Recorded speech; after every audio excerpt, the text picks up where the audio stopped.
Bismillahirrahmanirrahim. Assalamualaikum warahmatullahi wabarakatuh. Alhamdulillahirabbil alamin. Segala puji bagi Allah yang telah memberikan kenikmatan yang banyak. Allahumma sholli ala sayyidina Muhammad wa ala alihi washabihi ajmain. Shalawat serta salam terlimpah kepada Rasulullah sallallahu alaihi wasallam. Baiklah, di kesempatan yang baik ini bersama Ibu Lina Aliani di Fakultas Farmasi Universitas Buana Perjuangan, kita ada di materi di mata kuliah farmasi klinik ya. Kita masuk ke pertemuan pertama, yaitu pendahuluan. Di dalam pendahuluan, Ibu akan menyampaikan kurang lebih 8 poin, yaitu pertama adalah mengenai sejarah lahirnya farmasi klinik, berikutnya adalah perkembangannya, tujuannya, serta dampak apabila seorang farmasis melakukan pekerjaan farmasi klinik, dan diharapkan ada kompetensi yang pasti dimiliki oleh seorang farmasis, ruang lingkup kegiatan farmasi klinis, aktivitasnya, serta karakteristiknya. Kita masuk ke slide berikutnya. Farmasi klinik itu pada intinya adalah sesuatu hal yang ditujukan untuk kepentingan pasien, di mana semuanya tidak bisa bekerja sendiri ya, harus berkolaborasi antara pasien, apoteker, dokter, perawat, serta pihak lain yang terlibat di dalam medis. Di sini semua untuk kepentingan pasien, di mana mendahulukan kepentingan pasien agar kebutuhan mengenai terapinya bisa secara tepat diberikan. Berikutnya poin kedua adalah sejarah. Apa sih, sejak kapan farmasi klinis itu mulai lahir? Di abad ke-18, di mana pembuatan dan pengolahan obat sediaan farmasi mulai ada ya, penemuan obat, salah satunya obat penisilin begitu ya. Berikutnya tahun 1952 adanya distribusi dan dispensing, di mana sediaan farmasi tidak hanya satu negara ditemukan maka akan didistribusikan ke negara-negara lain. Tahun 1960 lah mulai farmasi klinis. Di sini adanya distribusi dan dispensing disertai adanya konsultasi. Baru ketika tahun 1990 masuk ke tingkat yang lebih tinggi, farmasi klinis yang bersifat adalah pharmaceutical care. Penjelasan lebih lanjutnya kita akan lihat di perkembangan ya. Di dalam perkembangan farmasi klinis tahun 1870 kita katakan periode tradisional, di mana titik tekannya di mana penemuan obat-obatan, penyediaan dan pembuatan produk yang berhasil sebagai obat itu sendiri ya. Berikutnya adalah pembuatannya. Pembuatannya ketika mau didistribusikan otomatis harus mampu menjadi sediaan produk yang sesuai, bisa berbentuk kapsul, tablet, misalnya injeksi dalam kemasan vial atau ampul begitu. Berikutnya periode transisional, di mana di sini ilmu spesialis kedokteran berkembang bahkan sampai kepada subspesialis ya. Dengan demikian maka perkembangan obat-obatan baru pun akan semakin pesat. Berikutnya biaya kesehatan meningkat, peningkatan jumlah penduduk pun banyak otomatis, dan permintaan serta pelayanan medis dan farmasi pun semakin meningkat. Di sini juga penggunaan teknologi canggih ya. Tadi itu ketika ada pembuatan supositoria, pembuatan sediaan injeksi itu pasti menggunakan teknologi yang canggih. Adapun memasuki periode farmasi klinis, ternyata mulai terlihat dampak pemakaian obat itu, angka morbiditas dan mortalitas yang terkait penggunaan obat meningkat begitu. Kemudian tingginya biaya perawatan kesehatan, tingginya harapan masyarakat berkembang dengan adanya perkembangan ilmu medis dan ilmiah. Jadi masyarakat melihat ternyata banyak efek-efek yang tidak diharapkan juga ya dari lahirnya obat-obatan ini. Dan pasien yang memberikan biaya yang lebih, dia pun ingin mendapatkan pelayanan lebih. Salah satunya adalah komunikasi mengenai obat-obatan itu. Berikutnya, farmasi klinis ini berorientasinya pada pasien bukan pada produk, di mana ada interaksi tadi ya, seperti yang di awal antara farmasis, pasien, dan juga tenaga kesehatan lainnya. Masuk kepada periode yang lebih tinggi, yaitu pharmaceutical care, di mana di sini ternyata hasil penelitian meningkatnya jenis obat, ternyata jumlah kematian, jumlah pasien yang dirawat ya, dan kecelakaan atas pemakaian obat hampir 50% tidak dapat dihindarkan. Pasien banyak yang memakai obat tidak sesuai aturan, sehingga dibutuhkan pendampingan dari seorang farmasis. Kemudian berikutnya terjadinya medication error. Biaya perawatan semakin meningkat. Meningkatnya juga penyakit jantung, salah satunya karena kesalahan pemakaian obat. Jadi timbul hal-hal yang fatal, sehingga kita seorang farmasis sangat dibutuhkan. Slide yang selanjutnya tadi ya, ketika masa tradisional industri farmasi pun semakin berkembang, dan masa transisi di sini timbul perkembangan farmasis bangsal, artinya rawat inap ya. Dan disitulah di rawat inap diharapkan seorang farmasis pun ikut terlibat, tidak hanya dokter dan perawat. Baru pada periode farmasi klinisnya, farmasis diharapkan berperan dalam peresepan sebelum, selama, dan sesudah resep ditulis. Sehingga kita harus mempunyai pengetahuan farmakologi yang cukup, farmaseutika yang cukup, dan pengetahuan komunikasi yang baik agar bisa memberikan saran kepada dokter, begitu ya. Bagaimana ketika dokter mendiagnosa penyakit X. Nah, dari penyakit X ini kita harus mengetahui obat-obatan mana saja yang untuk penyakit X. Maka dari sekian banyak obat-obatan yang tepat mana kita bisa memberikan saran. Baru ketika pharmaceutical care mulai berkembang, di sini interaksi juga dengan pasien, sehingga pasien pun dilibatkan, diajak komunikasi, diharapkan mampu memberikan terapi obat yang tepat, efektif, aman, nyaman, serta biayanya pun yang seminimal mungkin ya. Dan semuanya dilakukan dengan terdokumentasi. Kita masuk ke poin ketiga, yaitu tujuan dari pelayanan farmasi klinis itu sendiri.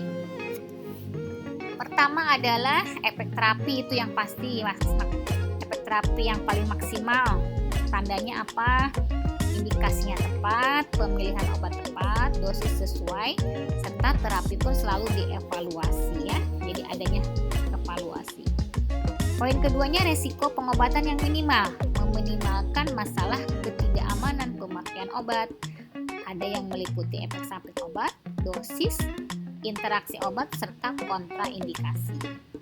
Biaya pengobatan pun diharapkan minimal atau efektif. Jenis obat yang dipilih dengan biaya yang sesuai, juga rasional, terjangkau oleh pasien dan juga rumah sakit ya. Biaya yang efektif belum tentu juga murah dalam artinya ya. Yang pasti seperti begini, kita beli barang yang kita beli harganya 1 juta, tetapi awet selama 5 tahun. Kemudian ada satu barang yang harganya cuma 100.000, tetapi pemakaiannya cuma 3 bulan. Nah, itu kalau dilihat dari biaya efektivitas, sepertinya kita pada awal pertama beli mengeluarkan uang cukup banyak 1 juta. Tapi melihat awetnya 5 tahun, maka itu lebih efektif dibandingkan kita beli yang 100.000 tapi awetnya cuma 3 bulan gitu ya. Kecuali kalau kita bilang, udah Bu nggak apa-apa, saya mah yang murah aja biar gonta-ganti barangnya. Kalau barang sih ya nggak apa-apa, tapi yang namanya obat nggak begitu ya. Kita makan obat murah, tapi khasiatnya cuma 3 bulan misalnya gitu. Kemudian kita beli obat 1 juta, tapi khasiatnya buat 5 tahun. Maka kita harus berani mengambil keputusan membeli obat yang 1 juta, tapi khasiatnya untuk 5 tahun gitu. Berikutnya, pilihan pasien dihormati.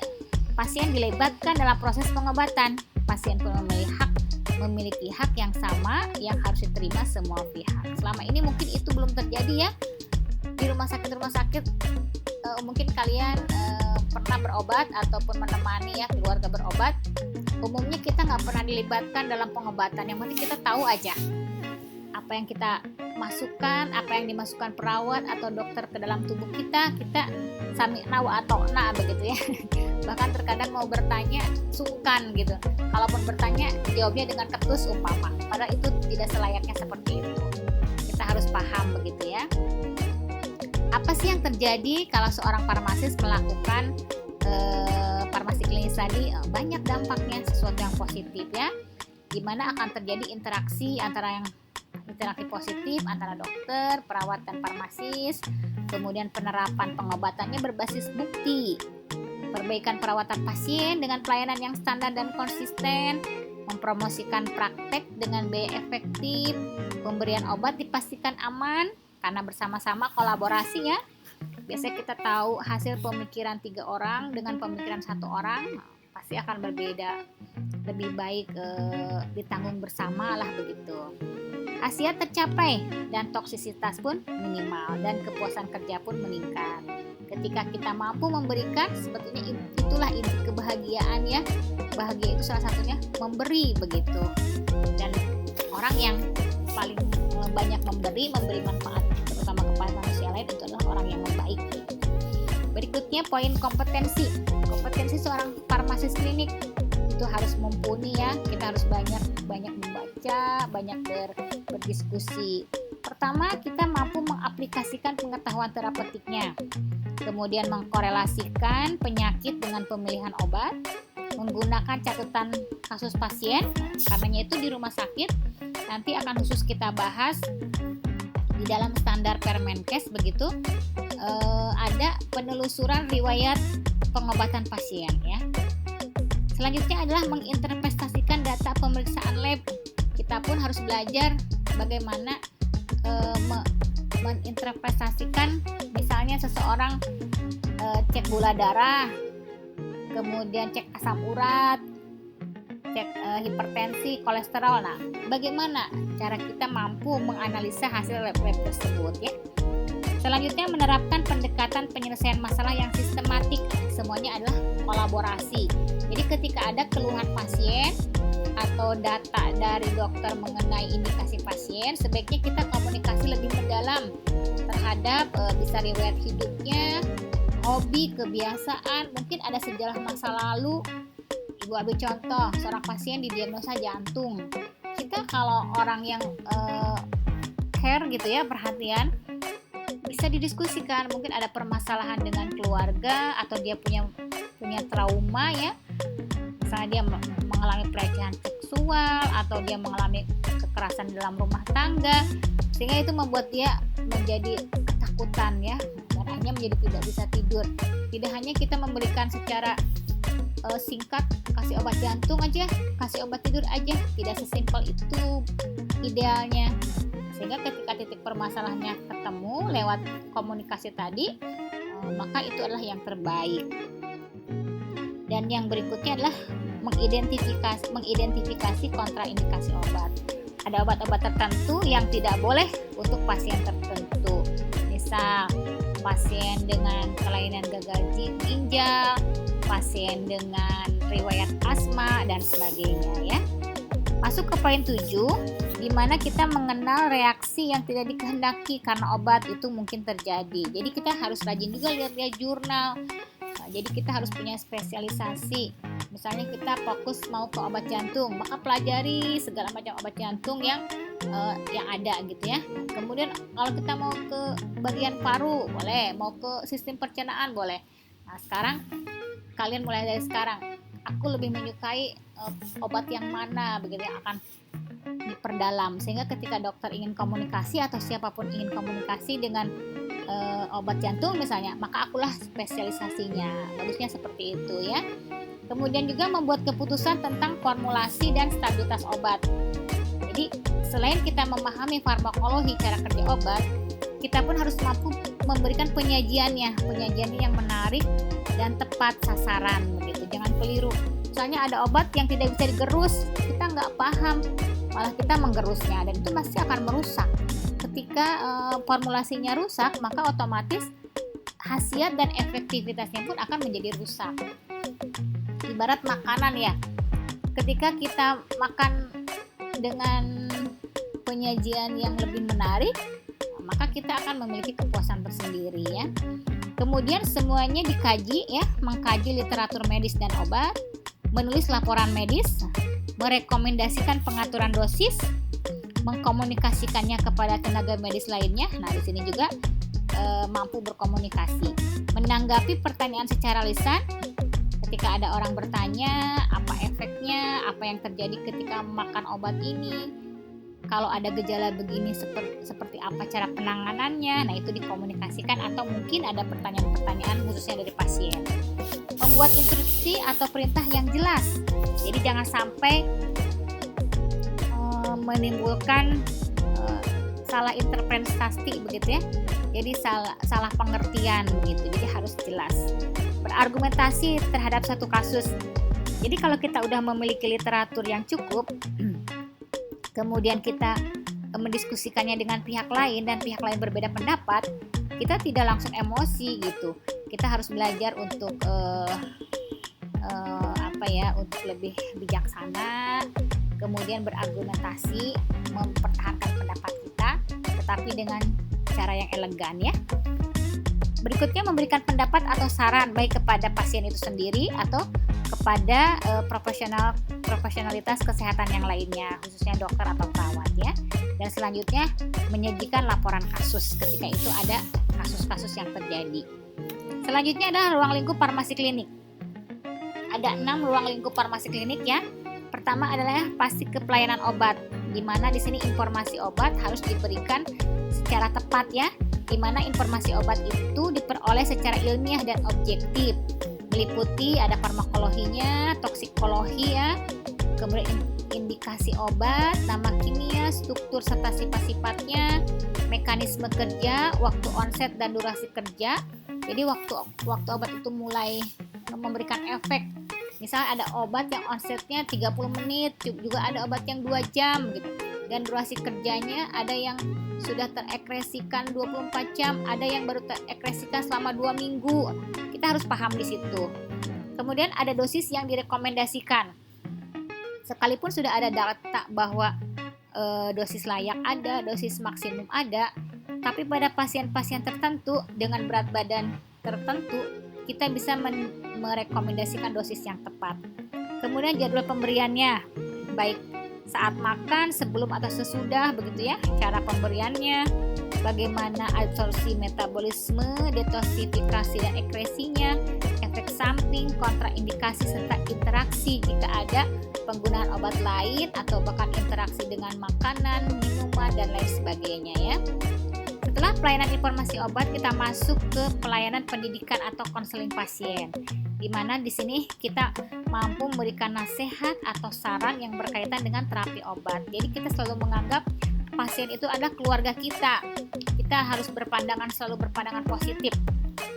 Meskipun kita pasti menyadari akan begitu banyak karakter pasien ya, yang mungkin mengesalkan, menyebalkan. Nah, disitulah seninya.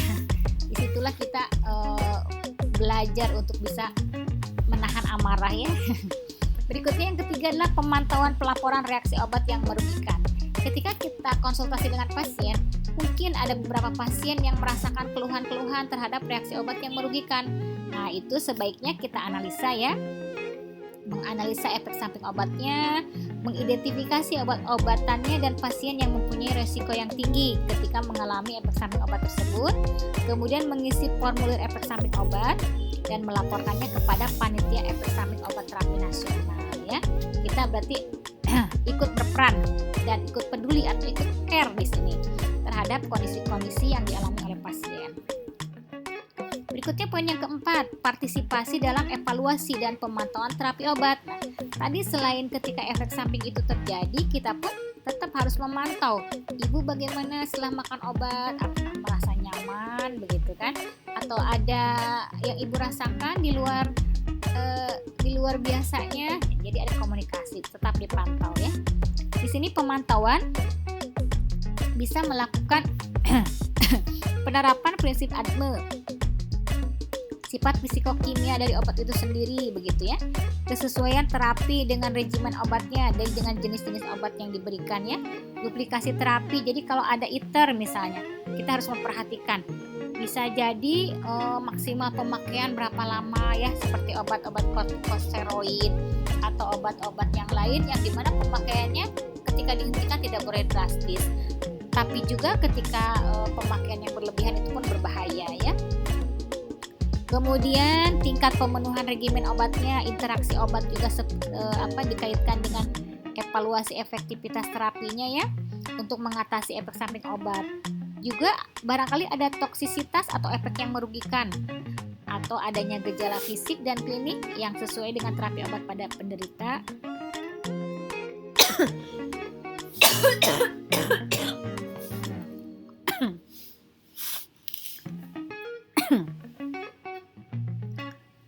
Kita kita lanjutkan ya. Aduh maaf.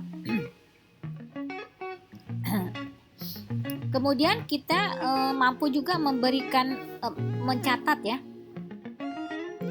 melakukan pencatatan pengobatan kepada penderita serta profil pengobatan pasien. Tadi itu ya, menelusuri pemakaian atau sejarah obat dari pasien, baik obat-obat yang diberikan di rumah sakit atau klinik, juga obat-obat bebas ya, jadi itu harus diperhatikan. Ini kita nanti bisa dicoba untuk simulasi, misalnya kalian mencatat pengobatan dari diri kalian sendiri. Seingat kalian, kalau aku makan obat tuh obat apa aja ya, misalnya ya. Kalau pernah ke dokter dicatat, meskipun mungkin karena sebelum masuk farmasi lupa-lupa begitu ya, nggak pernah peduli terhadap obat yang dimakan, kecuali obat-obat bebas ya. Berikutnya yang keenam, memberi saran kepada dokter dan pihak rumah sakit, di mana di sini mampu berpartisipasi dalam komite farmasi dan terapi. Kemudian aktif dalam penyusunan formularium rumah sakit khususnya ya. Jadi formularium rumah sakit pun nanti kita akan bahas tersendiri. Komite farmasi dan terapi pun nanti akan kita bahas tersendiri ya. Obat-obatan yang sering dipakai di rumah sakit biasanya dicatat di dalam buku formularium rumah sakit. Berikutnya merasionalkan penggunaan obat. Nah, ikut menyusun kebijakan penulisan resep. Sekarang itu resep justru harus lebih jelas tulisannya, meskipun masih banyak ya dokter yang menulis resep dengan tulisan lama, tulisan jadul, berarti biasanya dokter tertua. Karena ketika dulu itu resep itu harus ditulis dengan tulisan yang tidak jelas, katanya sebagai rahasia ya, agar tidak setiap orang mampu membeli obat tersebut, padahal efek negatifnya lebih banyak, nanti ada kesalahan dalam membaca dan sebagainya. Tapi kalau tulisannya jelas, itu lebih menguntungkan baik kepada farmasis ataupun kepada pasiennya itu sendiri ya. Berikutnya memberikan informasi tentang pemakaian obat, baik secara finansial terutama ke arah keuangannya ya, sehingga pasien pun tidak merasa kemahalan begitu. Membuat kajian obat, misalnya timbulnya obat baru begitu ya, penelitian obat baru, dan aktif dalam pengendalian infeksi khususnya berkaitan dengan penggunaan antibiotik. Itu adalah 6 poin mengenai aktivitas mengenai itu ya. 6 poin mengenai apa tadi, ruang lingkupnya ya. Ruang lingkup farmasi klinik. Baru kita masuk ke 2 poin terakhir, yaitu aktivitas farmasi klinik. Seorang farmasis dalam farmasi klinik bisa disimpulkan secara global ya. Yang pertama adalah memeriksa kesesuaian obat dan ketepatan dosis, kemudian memberikan informasi obat, memantau terapi obat, konsultasi pasien, mengelola rekam medik ya. Jadi rekam medik itu tidak hanya urusan dokter, farmasi pun harus menganalisa di dalam bagian obat-obatannya. Menerapkan kebijakan dan pedoman persepan, juga membantu memformulasikan dan menerapkan kebijakan persepan itu sendiri, terlibat dalam penelitian dan uji coba. Dari sekian banyak aktivitas, kita nanti akan coba ya simulasi 2 aktivitas, yaitu memeriksa kesesuaian obat dan ketepatan dosis, juga mampu memberikan informasi obat. Dulu bagaimana, bukan kita nggak ketemu cara komunikasinya. Biar nanti kita bisa pakai voice note ya, sehingga ibu bisa melihat sejauh mana kemampuan komunikasi kalian. Tapi ibu percaya sih mahasiswa sekarang itu pada jago-jago komunikasi ya, pada capetang begitu dalam hal berbicara. Poin terakhir adalah karakteristik pelayanan farmasi klinik. Di sini karakteristik yang utama pasti apa? Orientasinya kepada pasien ya, tidak hanya kepada produk. Berikutnya terlibat langsung di bangsal rumah sakit. Jadi terlibat langsung di rawat-rawat inap kalau itu adalah farmasi di rumah sakit atau farmasis di rumah sakit. Jadi bersama dokter, perawat dan apoteker harusnya pergi mengunjungi pasien visit. Selama ini mungkin belum ada di Indonesia yang seperti itu ya. Kebanyakan yang visit itu adalah perawat dan dokter saja. Kemudian bersifat pasif, intervensi setelah pengobatan.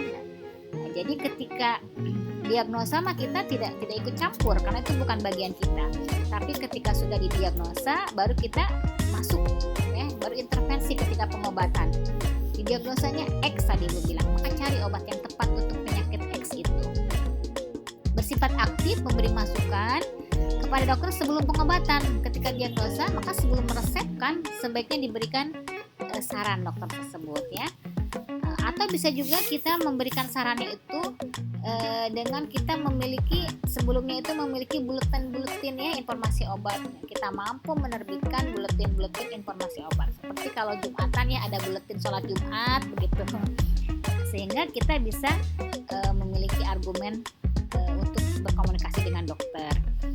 Dan kita mampu bertanggung jawab terhadap apa yang kita sarankan atau terhadap semua tindakan yang kita lakukan. Dan yang terutama kita mampu menjadi mitra yang sejajar serta pendamping dari seorang dokter. Sehingga kita berharap farmasi klinik itu adalah inti dari semua atau jantungnya ya. Kata menurut Ibu sih jantung dari kegiatan farmasi. Ilmu-ilmu yang lain itu adalah pendukung. Ketika kita melakukan farmasi klinik tanpa ilmu-ilmu yang lain, kita tidak akan mampu. Jadi bekal untuk kita mampu melakukan farmasi klinik itu ilmu yang lain. Tadi ilmu farmakologi, terutama farmasetikanya, ilmu komunikasi, begitu ya, ilmu interaksi obat dan sebagainya. Sehingga dengan demikian Ibu berharap kalian lebih semangat belajar ilmu-ilmu yang lain agar kalian bisa melakukan aktivitas farmasi klinik ini ya. Mungkin itu saja yang bisa Ibu berikan, lebih kurangnya Ibu minta maaf. Ibu ambil ini dari daftar pustakanya, slide share ya. Wabillahi taufiq wa hidayah. Wassalamualaikum warahmatullahi wabarakatuh.